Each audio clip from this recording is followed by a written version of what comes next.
एक समय ऐसा भी था जब हम ग्लास, चाय के कप, बटन, बिस्किट, कागज, पेंसिल, पेन, साइकिल और खिलौने, यहाँ तक कि सुई और निब वगैरह भी जो भी सामग्री उपयोग करते थे वो या तो इंग्लैंड में बनी होती थी या जर्मनी में या फिर जापान में।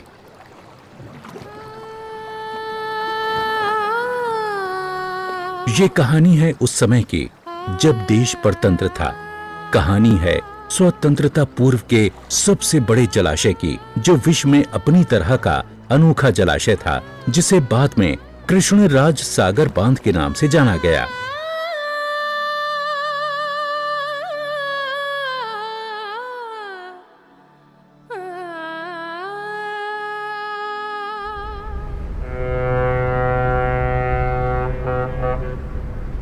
और ये सब उस समय हो रहा था जब भारत स्वतंत्र नहीं हुआ था। स्वतंत्रता अभी तकरीबन 40 वर्ष दूर थी। आम आदमी के लिए तो ये शायद कल्पना थी, लेकिन सर मोक्षगुंडम विश्वेश्वराया के लिए ऐसा नहीं था।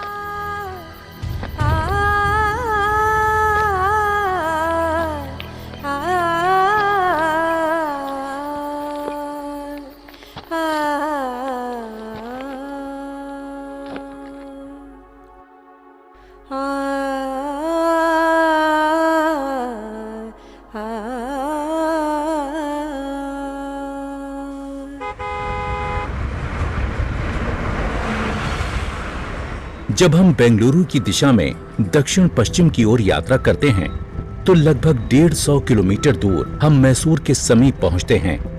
जहां पर मांड्या जिले के श्रीरंगापटना तहसील में सिंचाई नहरों का एक बड़ा जाल बिछा है। कृष्णराज सागर बांध से निकली 45 किलोमीटर लंबी विश्वेश्वरैया नहर एवं इस बांध से निकली अन्य नहरों से कर्नाटक के रामनगरम और कनकपुरा के अलावा मांड्या, मालावली, नागमंडला, कुनिकल और चन्नपटना तहसीलों की तकरीबन 1,25,000 एकड़ भूमि को सिंचित करती हैं।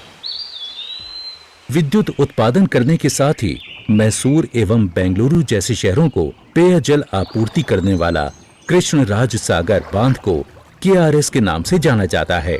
ये बांध सर M विश्वेश्वरैया के तकनीकी कौशल और प्रशासनिक योजना की सबसे बड़ी उपलब्धि है। जल स्रोत इंजीनियर के अपने आरंभिक करियर के दौरान सर MV ने कोल्हापुर, बेलगाम, धारवाड़, बीजापुर, अहमदाबाद एवं पूना में जल आपूर्ति संबंधी योजनाओं को प्रस्तुत किया। 1900 के आरंभ में जब बॉम्बे प्रांत के लोक निर्माण विभाग को पूना के पास स्थित खड़कवासला बांध की जल भंडारण क्षमता को बिना ऊंचा किए बढ़ाना था, तब विभाग की नजरों में सर MV ही ऐसे व्यक्ति थे जो ये कार्य कर सकते थे। इसी तरह सन 1908 में जब बाढ़ से हैदराबाद तबाह हो गया था, तब सर MV ही निजाम प्रशासन के बचाव के लिए आगे आए।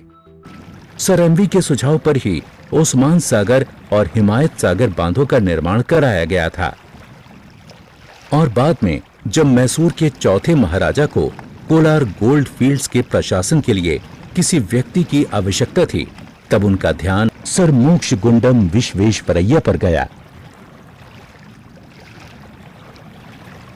कोलार गोल्ड फील्ड से 100 किलोमीटर दूर स्थित बिजली उत्पन्न करने वाले केंद्र शिव समुद्रम तक पानी की सतत आपूर्ति को सुनिश्चित करने के उद्देश्य से कृष्णराज सागर बांध बनाया गया।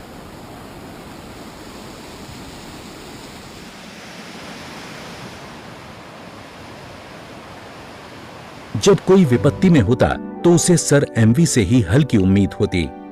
चुनौतियों के लिए सर MV हमेशा तैयार रहते। कुछ चुनौतियां प्रशासनिक होती तो बहुत सी तकनीकी।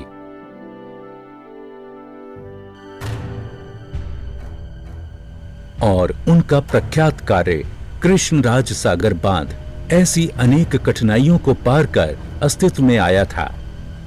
इस बांध की अनुमानित लागत 253 लाख रुपए थी, जो 19वीं सदी के दौरान मैसूर राज्य के द्वारा किसी एक परियोजना पर कभी खर्च नहीं की गई थी। इस योजना का खूब विरोध हुआ।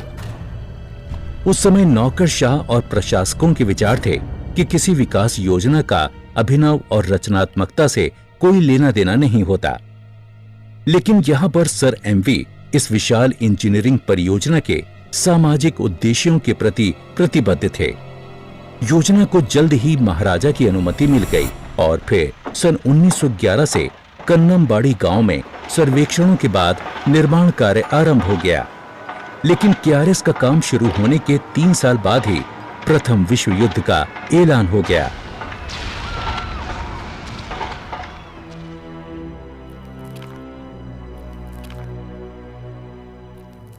इससे उन्हें चिंता हुई, लेकिन उससे अधिक चिंता उन्हें हाइड्रोलिक इंजीनियरिंग के तत्कालीन पहलुओं को ध्यान में रखते हुए कावेरी नदी के पानी को रोकने की थी, वो भी ऐसे समय में जब विशाल बांधों जैसी संरचनाओं के सिद्धांतों को उस समय तक व्यापक तौर पर समझा ही नहीं गया था।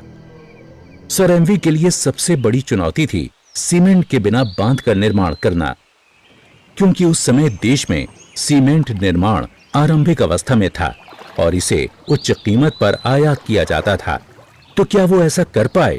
सीमेंट के बिना ही उन्होंने कैसे इतने विशाल बांध के निर्माण कार्य को पूरा किया?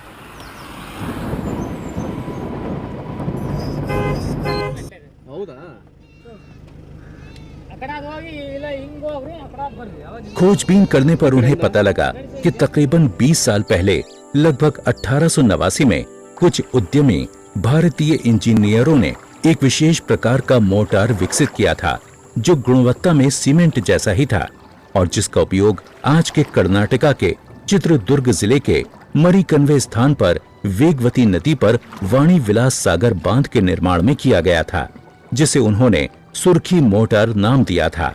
इसी तकनीक का उपयोग आगे चलकर केआरएस बांध के लिए किया गया।